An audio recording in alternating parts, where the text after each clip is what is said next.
리포트. 뜨거운 바람 뽑는 에어컨.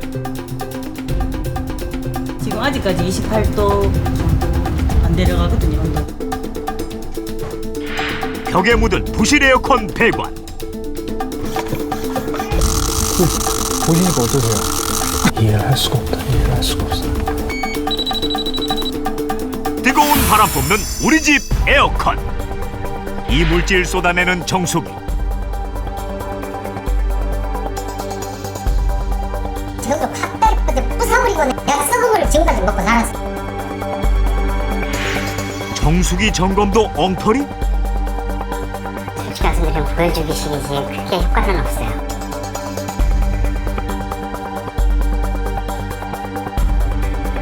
깐깐한 관리의 배신 세균 득실 정수기.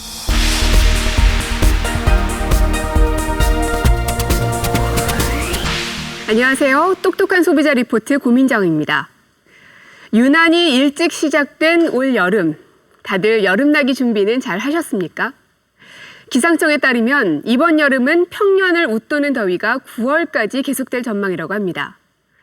벌써부터 전국 곳곳에서는 첫 열대야가 발생했다는 소식도 들리는데요. 더위를 이기기 위해 에어컨을 사용하는 분들 많으시죠? 그런 분들을 위해서 최근 신축 아파트들은 건물을 지을 때부터 벽 안에 에어컨 배관을 매립해서 시공하고 있습니다. 그런데 이 에어컨 매립 배관이 하자가 많아 에어컨에서 오히려 뜨거운 바람이 나온다고 합니다. 그래서 찜통 같은 집에서 생활해야 하는 이들이 있다고 하는데요. (40년) 전통의 대형 건설사가 지은 브랜드 아파트. 대구에도 첫 선을 보였습니다. 이은경 씨 가족은 지난해 2월 부푼 마음으로 이곳에 입주했습니다. 선풍기 좀 세다. 덥다. 그런데 지난해 여름에 이어 올여름도 가족들은 새 아파트에서 지독한 더위에 시달리고 있습니다. 대구와 아프리카를 합쳐 이른바 대프리카라고 부를 정도로 무더운 대구의 여름. 아이들은 찜통 더위를 선풍기와 얼음으로 견디고 있습니다. 그런데 집안에는 에어컨이 있습니다. 많이 먹어요. 왜 그렇게 많이 먹어요? 에어컨이 안 되고 더워서. 지금 18도 해놨거든요. 최고는 안 했는데. 켰는지 30분이 남았는데 아직까지 28도 정도 안 내려가거든요, 온도가. 가동할 필요가 없죠. 계속 이 상태니까. 문제는 에어컨이었습니다. 시원한 바람이 나와야 할 에어컨이 오히려 뜨거운 바람을 내뿜는 기막힌 상황입니다.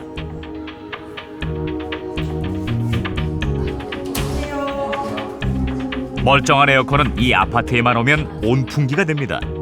옆동에 사는 심수연 씨네 사정도 마찬가지입니다. 예쁜 아파트, 그리고 이제 이름 있는 아파트. 다들 좋겠다. 그리고 저도 새 아파트고 해서 브랜드 믿고 이 정도면 뭐 해서 입주를 부푼 마음으로 입주했죠. 무용지물이 된 에어컨 때문에 가장 괴로운 건 아이들입니다. 작년 여름 내내 땀띠로 고생했던 준영이의 몸에 또다시 땀띠가 올라오고 있습니다. 간지러워 죽겠어. 어려워요. 집에서 또 공부하고 활동하다 보면 또 올라오기 시작하는 거예요. 에어컨이 안 되니까. 그러면 그때 또 샤워시키고 약 빨아주고 하니까 이 뭐 낫지가 어차피 시원해져야 이거는 괜찮은 거니까요. 속이 많이 상하죠. 6월 초여름에도 이 집의 실내 온도는 이미 30도를 오가고 있습니다. 작년 같은 경우에는 집안 온도 자체가 한 34도, 5도까지 올라갔었거든요. 더 더워지기 전에 어떻게든 에어컨을 고치고 싶지만 뾰족한 수가 없어 답답하다는 심씨. 설치 기사님께서 오셔가지고 자기들도 원인을 모르겠다고 말씀을 하시는데 일단은 자기네들도 최선을 다해서 이게 뭐 배관이나 이런 걸 청소 같은 걸 다 해봤는데도 이상이 없다고 말씀을 하시는데 원인을 잘 모르겠다 그러시더라고요. 이 아파트의 에어컨 문제는 에어컨 설치 업체 사이에서도 유명합니다. 와이파이가 들어가기 꺼려하고 그러죠. 10개 중에 뭐 2-3개가 세니까 설치를 하고는. 그래 안 들어가려고 그러죠. 아이파크 설치 들어갈 때 이제 S 녹점부터 하고 들어가는 경우가 많아서 가고 싶은 마음으로 그러죠.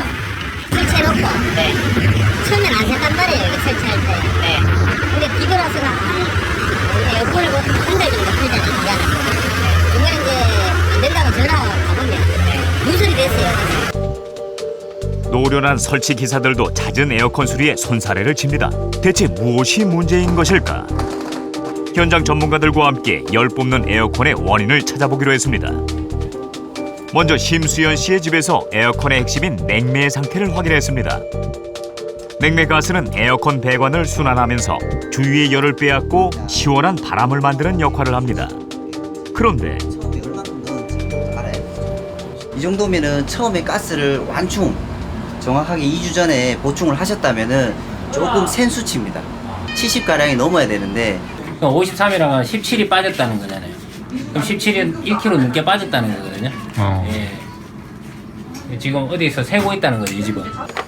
탐지기로 가스가 새는 부위를 찾아보기로 했습니다. 숫자가 1부터 9까지 올라갑니다. 3, 4, 5 올라가면 무조건 가스가 샌다고 보시면 돼요. 보이는 곳은 모두 점검했지만 이상이 없었습니다. 그런데 보이지 않는 벽 속에서 문제가 발견됐습니다. 보면 요만 색깔이 진하게 나오잖아요. 요거 온도 낮거든요. 요거 온도 보면 진한 색으로 나오는 게 여기서 뭔가 일어나고 있단 말이에요. 냉매가 뭉쳐있다면 그곳에서 셀 확률이 높습니다. 그러나 정확한 확인은 불가능했습니다. 엄청 힘들죠. 잡아내는 게. 미세하게 세고. 저희가 육안으로 보여지거나 측정을 할 수 있는 부위 같으면은 발견이 되면 조치가 가능하지만은 속에서 생기는 것 같은 경우는 저희가 찾아내도 어느 부위인지를 찾을 수가 없잖아요. 냉매가 흐르는 배관이 콘크리트 벽 안에 숨어있기 때문입니다. 이른바 요즘 많은 신축 아파트들에서 시공하고 있는 에어컨 매립 배관 방식입니다. 그렇다면 보이지 않는 매립 배관 안에서 냉매가 새고 있는 것일까? 이선영 씨네 안방 벽걸이 에어컨에서도 뜨거운 바람이 나오고 있습니다. 제작진은 에어컨 냉매를 충전한 후 새는 부위를 정확하게 확인해 보기로 했습니다.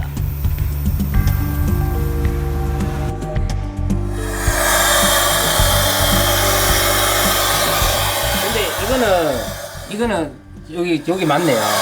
잠깐만 놔둬봐라. 네, 이거 뒤에 손가락 한번 넣어보십시오. 뒤쪽으로. 자, 다시 열어봐.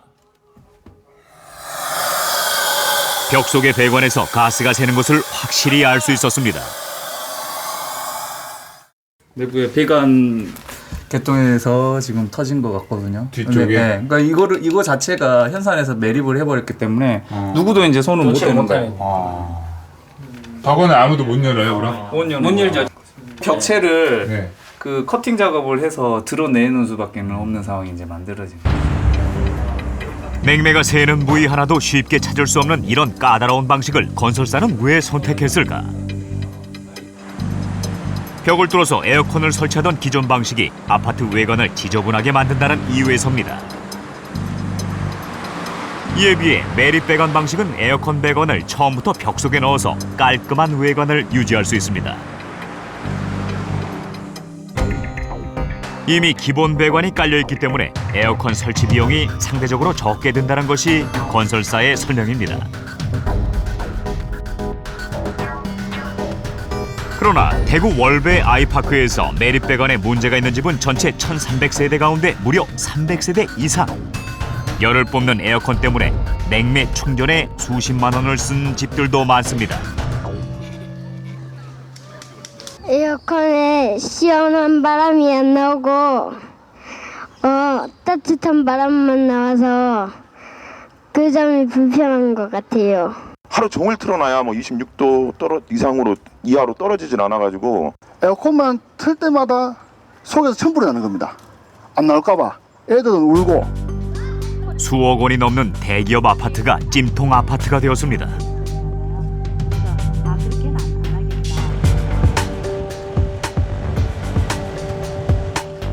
그런데 설치 기사들의 증언에 따르면 벽 속의 배관뿐만 아니라 냉매가 새는 부위는 또 있었습니다. 지금 요런 상태인 거죠? 요렇게 여기서 새는 거죠.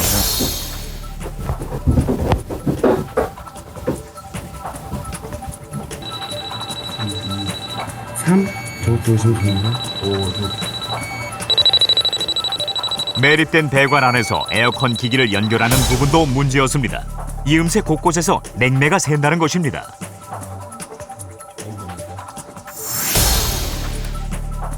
매립 배관에서 에어컨을 연결하는 방법에는 용접과 너트 조립 두 가지가 있습니다. 그런데 이렇게 너트로 조일 경우 냉매가 셀 가능성이 높다고 합니다. 이렇게 해가 세면 또 계속 이제 저하고 저거 계속 그렇게 해주는 방법밖에 없어요. 연결 부위도 많습니다.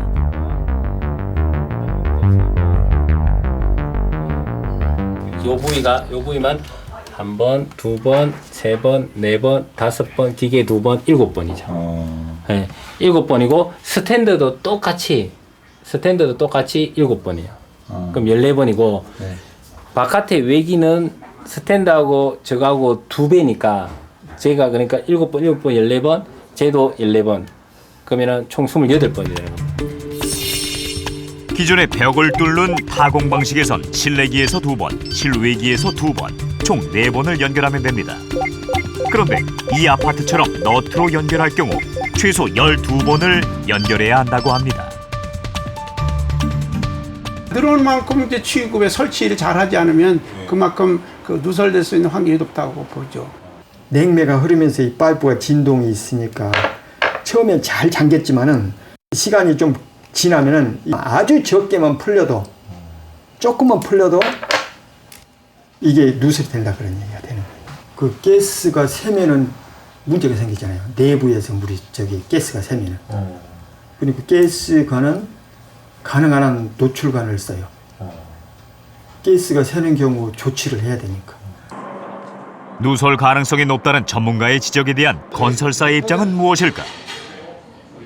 10년이 넘었어요. 이거 사용하시는 현대 10년 전 이후에 지어진 아파트들은 전부 이 방식을 사용하고 있어요. 거의 설치하시는 분들이 좀 어느 과정까지는 좀 책임성 있는 부분이 좀 변하는 부분이 없지 않나 이렇게 많이 나오는 부분에 이렇게 생각할 수밖에 없어요. 건설사는 문제가 없다지만 입주민들은 매립 배관을 바꿀 수만 있다면 바꾸고 싶은 심정입니다. 선이 지저분하게 안 나오니까 좋다고 생각했는데 이럴 것 같으면 매립 배관 필요 없을 것 같아요. 그냥 보기 안 예뻐도 에어컨만 잘 나왔으면 좋겠어요. 수차례 항의했지만 아직 별다른 대책이 없습니다. 올 여름도 300세대가 넘는 집이 멀쩡한 에어컨을 두고 더위와 씨름하고 있습니다.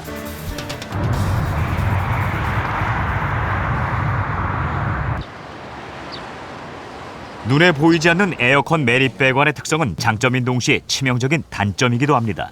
2014년 새 아파트에 입주한 유종상 씨. 스탠드 에어컨만 사용을 했었는데 이번에 너무 더워서 안방에 벽걸이 에어컨도 사서 설치를 했더니 거기는 배관에 뭐 새서 사용을 할 수가 없다고 얘기하시더라고요. 올여름 폭염 소식에 에어컨을 추가로 설치했지만 한 번도 켜보지 못했다고 합니다. 여기서 설치기사님이 설치를 해주셨는데 여기서 거품이 올라오더라고요. 설치 도중 새 매립 배관에서 문제가 발견됐기 때문입니다. 당시 에어컨을 설치했던 기사가 유 씨 집을 다시 찾았습니다. 설치하고 가스를 오픈했을 때 이 부분, 뒷부분에서 올라오는 느낌을 받아가지고요. 이대로라면 에어컨을 켜도 뜨거운 바람만 나올 뿐입니다. 수리를 위해 다시 한번 가스가 새는 부위를 확인해봤습니다. 배관 밖에 거품을 묻힌 후 안으로는 질소 가스를 넣었습니다. 가스가 새는 곳에서 가장 많은 거품이 뿜어져 나올 것입니다. 새는 부위가 나왔습니다. 네, 여기서 새는데요. 여기 이쪽에서. 이 부분이 새네요. 안에. 이 상단이 아니고 저 아래에서 셉니다. 여기를 이렇게 까봐야 철거를 해봐야 알겠습니다. 벽을 결국 뜯어야 돼요? 벽 속에 있는 배관 어딘가가 찢어졌을 때 나타나는 현상입니다. 해결할 방법은 없을까?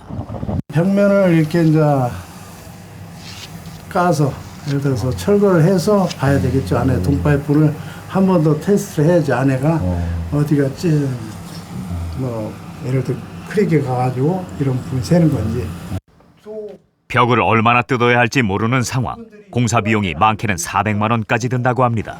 솔직히 좀 황당하죠. 제가 이걸 제가 잘못해서 했다면은 제가 비용을 부담하는 게 맞고 다 맞을 텐데 분양을 할 당시에는 이제 매립배관에 대한 장점을 얘기를 하고 옛날 아파트에서는 이제 벽을 뚫어야 되는데 이제는 매립배가 아니라 오히려 더 깔끔하게 설치가 되고 한다.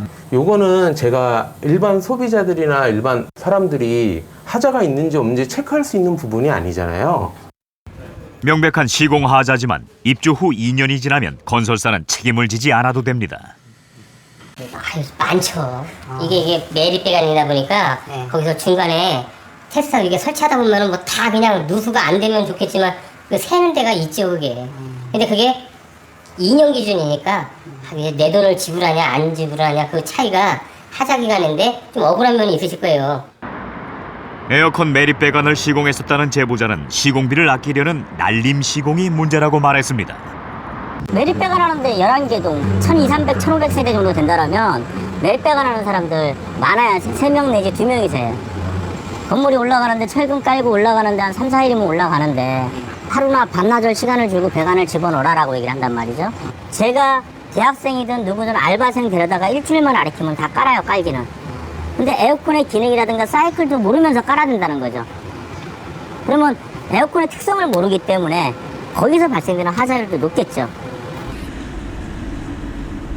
에어컨 배관이 보이지 않는 점을 이용해 공사기간 단축과 공사비를 아끼려고 부실 시공을 하는 것이 문제의 원인입니다. 먹느라고 정신이 없네.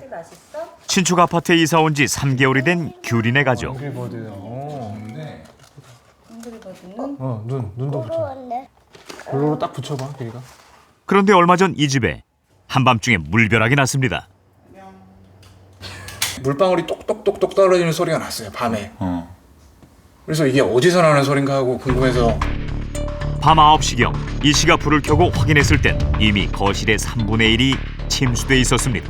여기서부터 저쪽 모서리까지 물이 찼으니까 이렇게 밑에가 다 찬 거예요, 물이. 아찔한 순간이었습니다. 조금만 늦게 발견했다면 누전까지 될 수 있었던 상황. 그리고 여기서 물이 쏟아지고 있더라고, 위에서. 물난리를 일으킨 주범은 또 에어컨입니다. 에어컨을 사용할 때 생기는 물, 즉 응축수 배관에서 물이 샌 것입니다. 더욱 황당한 것은 이 시집 에어컨의 응축수도 아니었다는 것입니다. 쭉 타고 내려온 가지 배관이 2층에서 꺾여서 주배관으로 들어가는 게 아니라 그게 저희 집까지 뚫고 내려와서 여기로 만난 거예요. 설마 이 물이 정말 윗집에서 내려온 물일까? 누수 전문가의 도움을 받아 확인해 보기로 했습니다.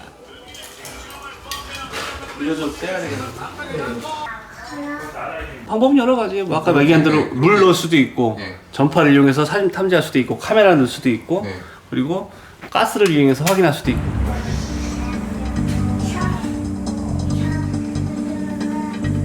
내시경 카메라를 활용하기로 했습니다. 윗집의 응축수 배관에 내시경 카메라를 넣은 후 어디로 연결되는지 확인하는 것입니다.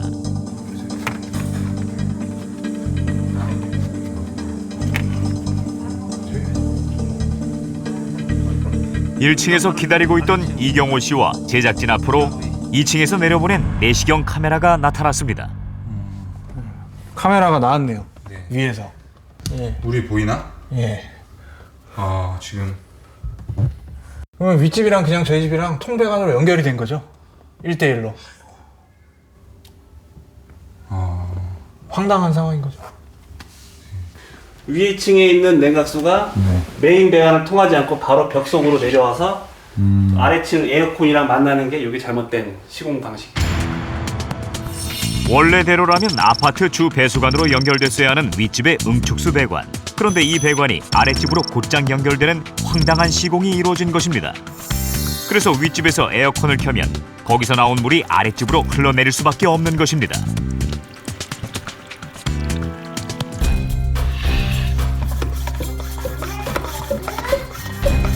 이 씨가 발견하기 전에도 아마 상당한 양의 물이 흘렀을 겁니다. 벽 속으로도 흘러들어간 물이 장기적으로 아파트에 어떤 영향을 미칠지 모를 일입니다. 일반적인 가정이라 하더라도 에어컨을 하루 종일 켠다면 뭐 15리터, 20리터 정도 굉장히 많은 양이 나와요, 여기서요. 다른 층에 있는 그 어떤 에어컨 연결 박스 쪽으로 유입이 된다면은 이쪽에 뭐 전기선 같은 게 전기 배선이 있다면은 여기에 누전이 될 수도 있고 아니면 또 이제 이게 물 자체가 이제 어떤 그런 그 나옴으로써 이쪽 그 아래층의 어떤 침수라든지 이런 거에 대한 문제가 발생할 수 있겠죠. 이 씨가 원하는 건 다른 집들과 똑같이 배관이 원상 복구되는 것입니다. 그러나 GS건설은 한 달째 연락 한 번 없습니다. 공문도 보내고 제가 이제 그때 이게 공문을 다 보냈거든요. 네. 근데 아직은 거의 정확한 답변이 답변이 아예 없는 거예요? 아예 없는 게 아니라 아직 안 왔어요. 아직 안 온 거예요? 아파트 하자 보수를 담당하는 센터에서도 별다른 이야기를 들을 수 없었습니다. 우선은 저희는 뭐 답변 드릴 건 없고요. 우선 홍보팀에 먼저 전화를 주셔가지고 답변을 먼저 들으시고. 분양 후 나 몰라라 하는 건설사의 뻔뻔한 태도에 입주민은 지쳐갈 뿐입니다. 대화는 안 돼요. 우리는 원래 그런 거예요로 그냥 다 해버리니까 연락처도 원래 줄 수 없어요. 저는 아무것도 몰라요. 그냥 기다리세요. 저희가 알아서 해드릴게요. 기다리세요. 건설사는 배관의 일부를 개조하는 임시 방편으로 문제를 해결하려 하고 있습니다. 제작진이 GS건설의 시공 하자가 발생한 경위에 대해 물어봤지만 공식적인 답변은 들을 수 없었습니다.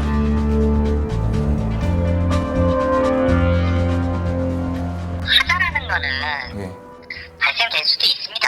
왜냐면은 주택법상에 이제 하자 관련된 법규가 있는 거는 어쩔 수 없는 또 하자들이 생기기 때문에 이제 그런 법규가 있는 거거든요. 더 이상 뭐 답변드릴 내용은 없고요. 상식적으로 이런 공사 어떤 그러니까 잘못 이루어진 거지. 그러니까 이렇게 공사를 하면 안 되는 거죠. 사실 여기서 바로 이쪽을 빼야 되는 거죠. 수직배관 쪽으로. 현장에서 그 시공사에서 관리 감독만 제대로 한다면 이런 가능성은 제가 볼 때는 없을 것 같은 거죠. 국토교통부가 제정한 표준 시방서에는 응축수 배관 상태를 확인할 수 있도록 물을 흘려보내는 검사를 권고하고 있습니다. 건설사가 이 지침만 지켰다면 하자를 모를 수가 없었을 것입니다. 해당 아파트에 준공 허가를 내준 담당 구청에서는 이 같은 사실을 확인했을까? 아파트가 2년 상태인데 제가 맞는 게 한 개가 맞는 게 아니에요. 공무원들은 여러 개가 맞지. 제 것만 10개나지예요. 최근 매입할 때 그게 그거한테 그렇게 할 수가 없어요. 저희는 좀 답답하긴 하겠지만요. 서류가 맞춰지면 저희는 충분히 관련 조치를 가질 수 있거든요. 매립은 다시 고칠 수 없다는 거예요. 매립했기 때문에. 그렇기 때문에 철저한 설계와 철저한 시공을 하고요. 또 시공이 되고 나선 철저하게 관리를 해줘야 되죠. 매립이니까. 기능보다 모양을 우선한 에어컨 배관은 결국 무용지물이 되고 맙니다. 현대산업개발과 GS건설은 대기업의 위상에 맞게 문제 해결을 위해 최선을 다하기 바랍니다. 에어컨은 온풍기가 아닙니다. 새 아파트로 이사와서 에어컨에서 시원한 바람이 아닌 뜨거운 바람이 나온다면 얼마나 화가 날까요? 그러나 아파트를 지은 대형 건설사도 준공 허가를 내준 구청도 매립배관 하자에 대해 책임지지 않고 있습니다. 에어컨 매립배관 하자는 명백한 시공 문제입니다. 입주민의 안전과 편의를 위해 보이는 곳뿐만 아니라 보이지 않는 곳까지 철저하게 관리하는 것은 시공의 기본입니다. 조속한 문제 해결을 위해 건설사와 관련 기관의 책임 있는 조치가 필요해 보입니다. 또한 방송을 보시는 분들 가운데 에어컨 매립배관 하자 문제를 겪고 있는 분이 계시다면 국토교통부 하자분쟁조정위원회의 도움을 받을 수 있습니다. 올 8월부터 매립배관 하자 담보 책임 기간을 2년에서 3년으로 연장한다고 하니 꼭 방문하셔서 필요한 도움 받으시기 바랍니다.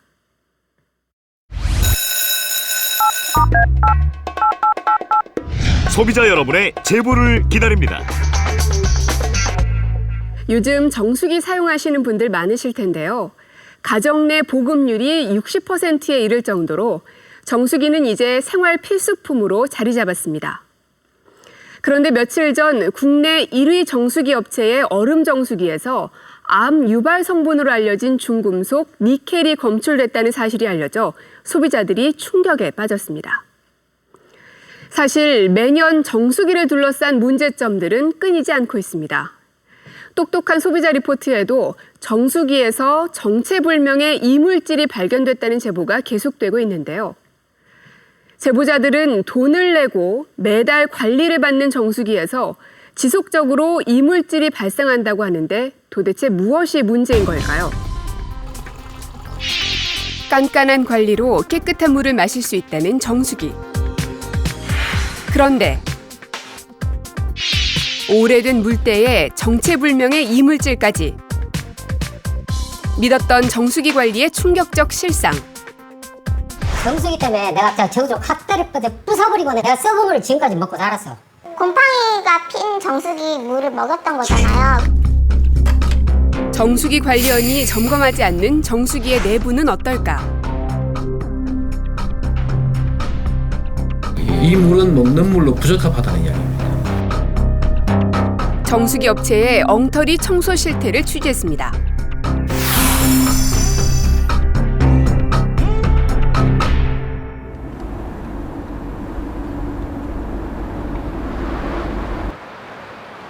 얼마 전 사용 중인 정수기에서 이물질을 발견했다는 조한진 씨를 만났습니다. 이게 배 정수기 물에서 나온 거예요. 근데 이게 며칠 동안 계속 나왔거든요. 정수기에서 받은 물을 들여다보면 물 속에 하얀 이물질이 섞여 있습니다. 온수를 틀었을 때 나왔어요. 온수 틀었을 때. 그럼 온수 틀었을 때 눈에 바로 보였나요? 네, 거기 냄비에 받고 있어서 물이 보였어요.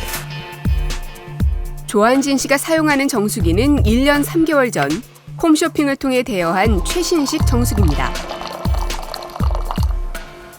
그런데 온수를 이용할 때마다 불규칙적으로 하얀 이물질이 발생했습니다. 아이에게 깨끗한 물을 먹이기 위해 일부러 정수기 물로 분유를 탔다는 조한진 씨. 그런데 정수기 물로 탄 분유를 먹인 뒤부터 아이의 건강에 문제가 생겼습니다. 변을 계속 조금씩 싸더라고요.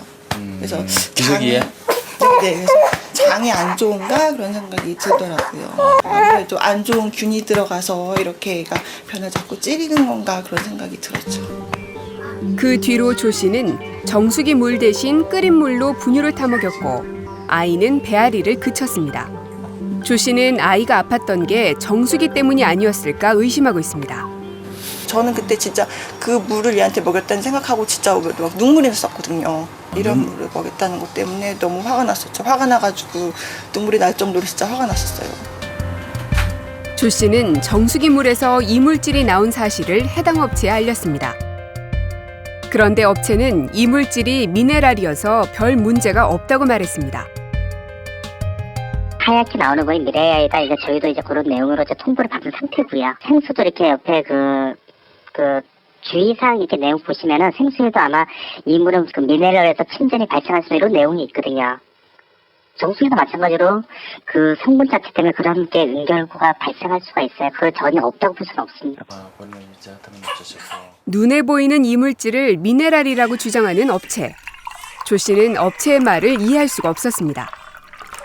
미네랄 결정체라고 하는데 솔직히 그분들은 제가 문자로 보내드린 거 그 사진만 보고서 미네랄 결정체라고 하시는데 와가지고 뭐 만져보거나 실질적으로 눈으로 보거나 한 적은 한 번도 없거든요. 그냥 사진 한번 딸랑 받고서는 미네랄 결정체다. 저는 그 말을 듣고 너무 화가 나가지고 진짜 말로는 못했지만 악이 있으면은 당신 아기 이거 먹일 수 있겠냐고 그러고 싶었어요 진짜. 그렇다면 업체의 주장대로 이물질은 정말 미네랄일까? 제작진은 문제의 물을 들고 수질 전문가를 찾아갔습니다. 전문가는 이물질을 보자마자 미네랄이 아니라고 말했습니다. 이것이 미네랄이란 말은 아예 말이 안 됩니다. 미네랄은 왜냐하면은 물 속에 녹아 있습니다. 녹아 있기 때문에 보이지 않지요. 미네랄은 녹아 있는데 이것은 지금 물에 이렇게 부유하고 있잖아요. 부유하 있고 덩어리가 져 있잖아요. 그러니까 이게 미네랄이 될 수가 없는 거죠. 진실은 무엇일까? 제작진은 해당 정수기 업체 본사를 찾아갔습니다. 제작진이 이물질이 섞인 물을 보여주자 업체는 성분 조사를 해보겠다고 했습니다. 며칠 뒤 업체는 흰 알갱이가 이물질임을 인정했습니다. 그러니까 아무리 칼슘이라고 해도 이제 덩어리 형태로 있으면 안 되는데 어떤 그 제품상의 이유 때문에 그런 게 좀 존재했던 것 같습니다. 저희도 그런 게 나왔다 그래서 깜짝 놀랐습니다. 뭐 관련된 부분이라든지. 또한 업체는 고객의 피해 신고에 제대로 대응하지 못한 점을 사과하고 개선을 약속했습니다.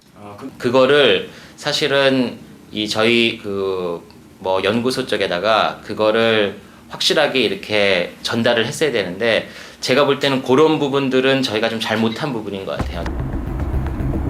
제작진은 전문가를 찾아가 이물질의 정체를 직접 확인해 보기로 했습니다. 정수기에서 나온 흰 알갱이를 100배 현미경으로 확대한 결과 이물질은 오염된 물에서 발견되는 세균이었습니다. 미생물 오염에 의해서 생성된 세균입니다. 세균 형태에서 출발해서 이렇게 점점 커지는 거죠. 이런 것들은 일반적으로 감균에 해당되는 것들입니다. 그 열에 의해서 일부 내성도 가지고 있고 하기 때문에 잘 사멸하지 않고 있다가 일정 시간이 지나면 자기가 증식하면서 여러 가지 물 속에 있는 것들과 응집해서 이런 큰 형태로 나타나는 현상이 물이나 음료에서 많이 발생되는 현상입니다. 그렇다면 조한진 씨의 정수기 내부 상태는 어떨까? 상태는 어떻습니까? 지금 저수조는 그래도 깨끗한데요. 정수기 관리 전문가가 내부를 자세히 점검해봤습니다. 눈으로 봐선 깨끗해 보이지만 정수통 바닥을 꺼내 닦아보니 새까만 물때가 묻어나옵니다.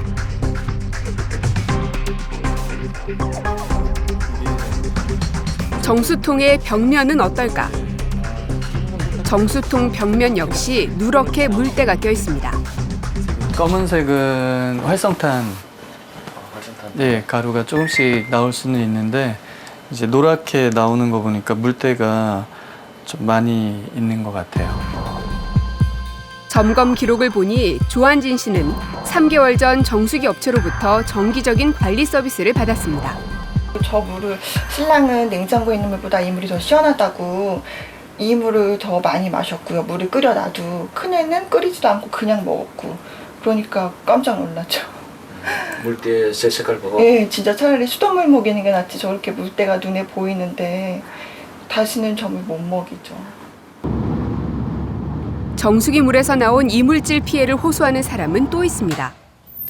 최근 사용하던 정수기에서 이물질이 나왔다는 유강훈 씨. 이물질 발견 당시 찍은 사진을 보여줬습니다. 물이 나오는 출구에서 투명하고 끈끈한 물질이 나왔다고 합니다. 이물질이 콧물 같은 게 이렇게 길게 나왔었어요. 이물질이 있는 줄도 모르고 정수기 물을 마셨던 유 씨. 그의 충격은 컸습니다.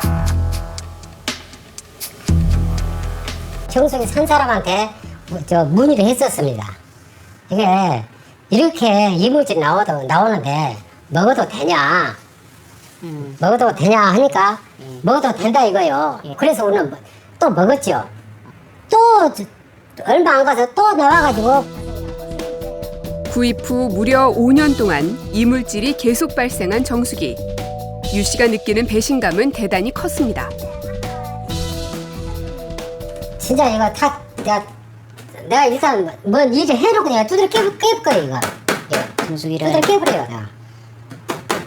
이 정수기를 깬다고요? 네, 두드려 깨버려요 이거 필요 이거 썩은 물 먹다가 사람은 먼병 걸릴 줄 알아요. 깨끗하고 안전한 물을 제공한다는 정수기에서 대체 왜 이런 현상이 일어나는 걸까? 전문가는 정수기 물이 수돗물보다 오염에 취약할 수 있다고 지적합니다. 책갈이나 이런 게 있잖아요. 우리가 수돗물은 이렇게 모아놔도 세균이 못 자라요. 거기에 염소가 있기 때문에. 정수기의 가장 큰 문제가 뭔가 하면은 미생물을 못 살게 하는 염소가 빠져버리는 거예요. 염소가 빠져버린다는 말은 결국은 미생물이 자란다는 이야기예요. 그 정수기에 물이 오래 고여 있으면은 수돗물보다도 훨씬 더 인체에 위험한 물이 되는 거죠.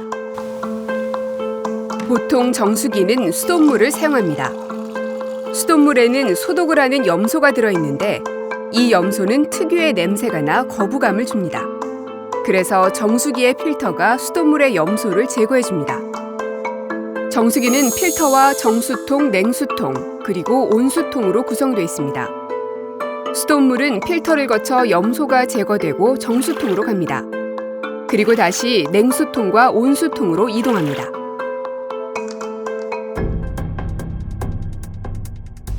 그런데 정수통에 보관된 물은 필터에서 염소가 제거된 물입니다. 그래서 바로 사용하지 않고 상온에서 장시간 고여있게 되면 각종 미생물이 번식하고 이물질이 쉽게 발생할 수 있습니다.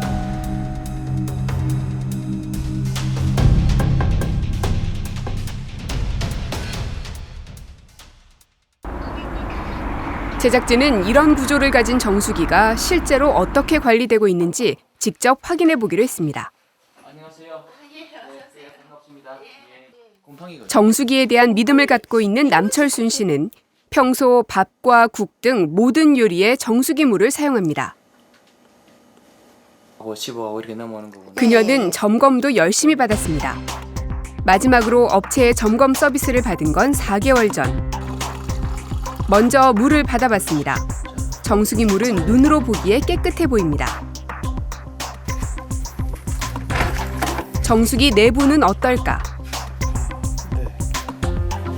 많이 더러운데요? 얼핏 봐도 오염 상태가 심각해 보이는 정수통의 내부.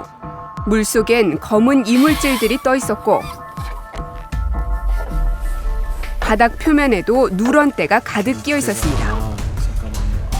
바로바로 나오네. 네, 예. 이렇게 빼보면 이런 데는 완전 센 노래서 네, 예.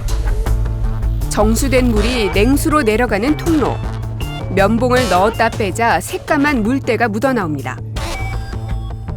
정수통 아래에 있는 냉수통은 더 심각했습니다. 냉수통 바닥에 오염물질. 정수기 전체가 제대로 청소되지 않고 있었습니다. 얼마 정도 청소 안 했다고 볼 수 있을까요? 이 안쪽에. 그냥 이제 정수기 설치된 상태에서 한 번도 청소 안 한 것 같은 그런 상태예요. 그냥 봐도 이게 물때가 속이 완전 하얀 건데 이렇게 노랗게 때가 그냥 두껍게 입혀 있는 것 같아요. 쌓인 것 같습니다. 물때가. 전 놀랐습니다. 저 정도일 줄 몰랐어요. 저는 2개월에 한 번씩, 4개월에 한 번씩 왔기 때문에 청소 관리하러. 예, 당연히 깨끗하다고 생각했죠. 정수기 넣는 거는 깨끗한 물 마시기 위해서 하는 건데 저는 놀랐어요. 저럴 것 같으면 차라리 그냥 물 먹는 게 낫죠. 우리가 흔히 물때라고 알고 있는 것의 성분은 무엇일까? 제작진은 남 씨의 정수기에서 물때를 채취해 전문가에게 분석을 의뢰했습니다. 섬유 조직에 붙어있는 이 점액성 물질들이 전부 우리가 물때라고 얘기하는 끈적끈적한 상태의 미생물 덩어리들이에요. 이 미생물이 물속에서 증식이 되면 개체수가 늘어나면서 끈적끈적한 점성물질이 나와요. 물통 자체나 이 물 자체가 깨끗한 경우에는 이게 안 생겨요. 끈적끈적한 물질은 미생물 덩어리인 셈입니다. 그렇다면 이렇게 미생물이 번식한 물은 먹어도 되는 것일까? 정수기 물을 수거해 먹는 물 검사기관에 수질 검사를 진행했습니다. 검사 결과는 놀라웠습니다. 남 씨가 계속 먹어왔다는 정수기 물에서 먹는 물 기준치보다 무려 5배나 많은 일반 세균이 검출됐습니다. 그 일반 세균이 이 물 속에서 아주 번식하고 있다는 거예요. 일종의 정수기가 하나의 세균 배양기가 된 거지요. 그 일반 세균이라는 것은 병균은 아닙니다. 콜레라나 장티푸스 같은 이런 수인성 전염병을 일으킨다든지 이런 병균이 아니지만은 이것이 많다는 것은 그만큼 오염됐다는 것을 이야기합니다. 이 물은 먹는 물로 부적합하다는 이야기입니다. 먹어서는 안 될 물을 마신 셈입니다. 그렇다면 매번 규칙적으로 정수기를 관리해온 정수기 관리원은 왜 제대로 청소를 하지 않은 걸까? 그때 정수기 청소 해드렸습니다. 위에 그냥 정수물 차는데 거기만 물을 빼서 제가 그때 닦아드렸잖아요. 분해를 해가지고 청소를 해야 되는 거 아닙니까? 분해 안 하고서는 청소가 안 되지 않습니까? 그 정수통 그걸 다 분해를 못하죠. 저는 그때 저는 이렇게 교육받은 대로 이렇게 매뉴얼대로 좀 청소를 다 했습니다. 안녕하세요. 부실한 정수기 관리는 한두 집만의 문제가 아니었습니다. 제작진은 평소 정수기 관리가 잘 되고 있다는 집을 찾아가 봤습니다. 네, 예. 한 달 간격으로 점검을 잘 받고 있다는 정수기. 이 정수기는 과연 어떨까?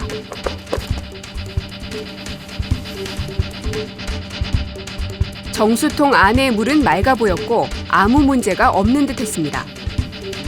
그렇다면 아래쪽 냉수통은 어떨까? 냉수통 바닥을 닦아보니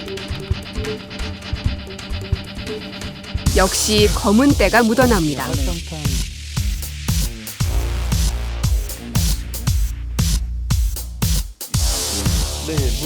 이뿐 아닙니다. 정수통과 냉수통 사이에 있는 연결판에도 검은 이물질이 끼어 있습니다.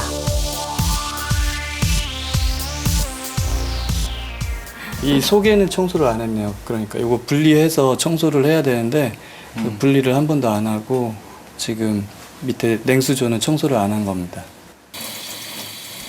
불과 한 달 전에 청소를 했다고는 믿기 어려운 정수기.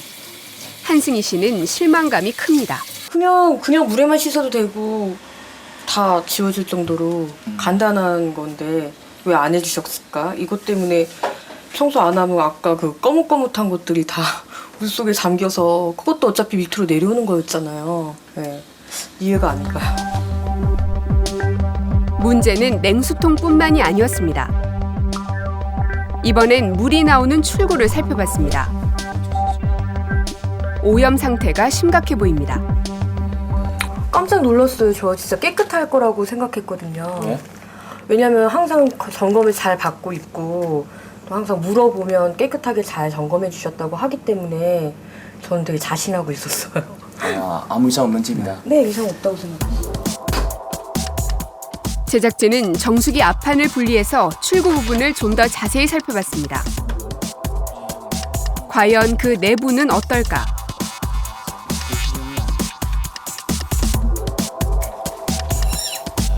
내시경 카메라로 들여다본 출구 내부. 곳곳에 검은 이물질이 보입니다.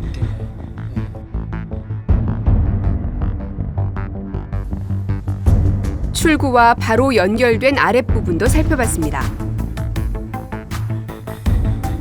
아무리 깨끗한 물도 출구를 거치면 오염될 가능성이 충분해 보입니다.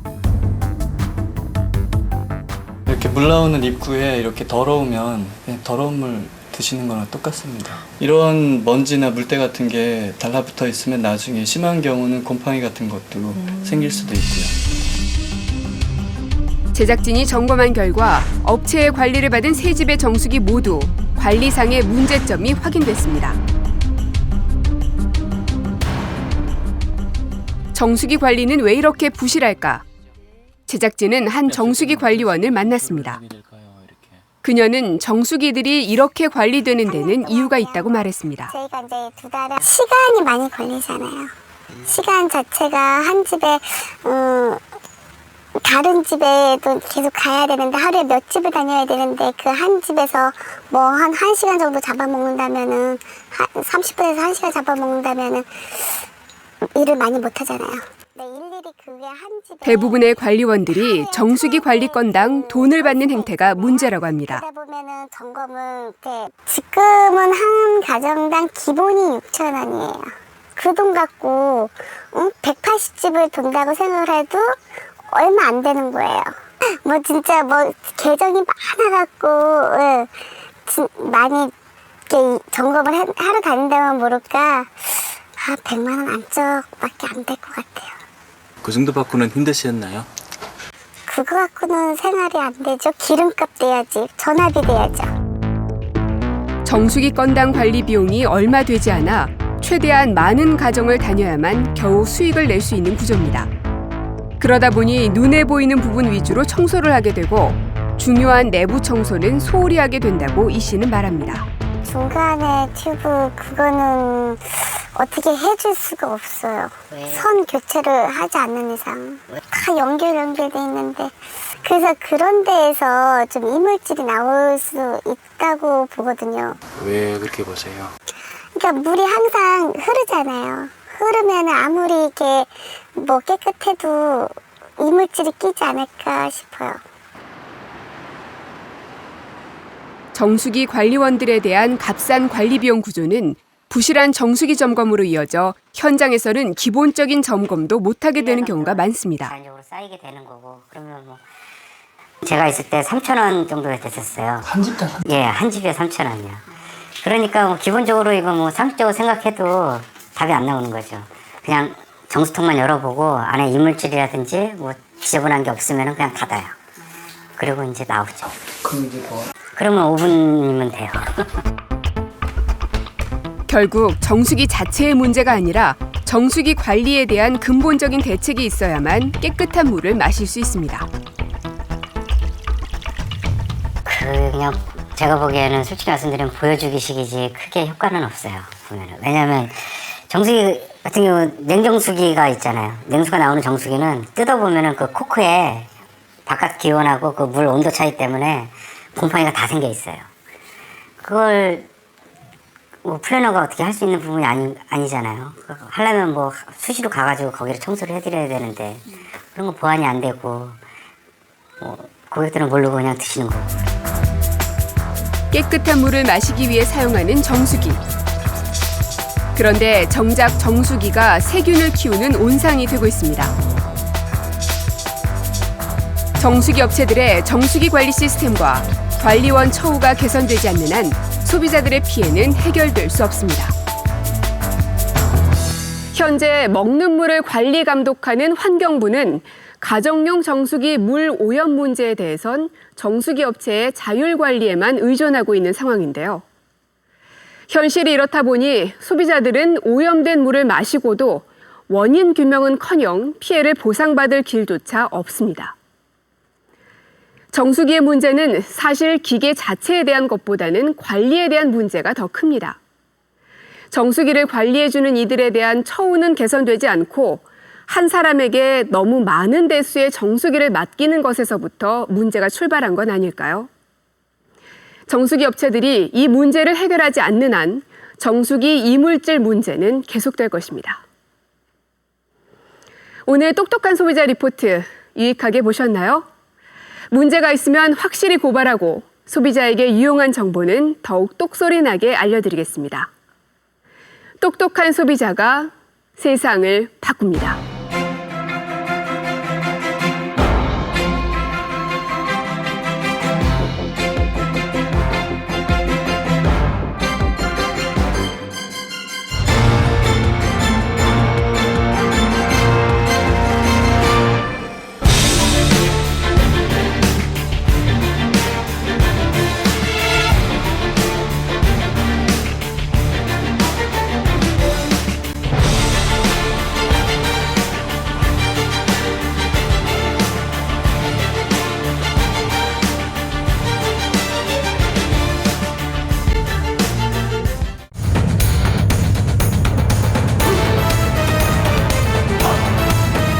똑똑한 소비자 리포트.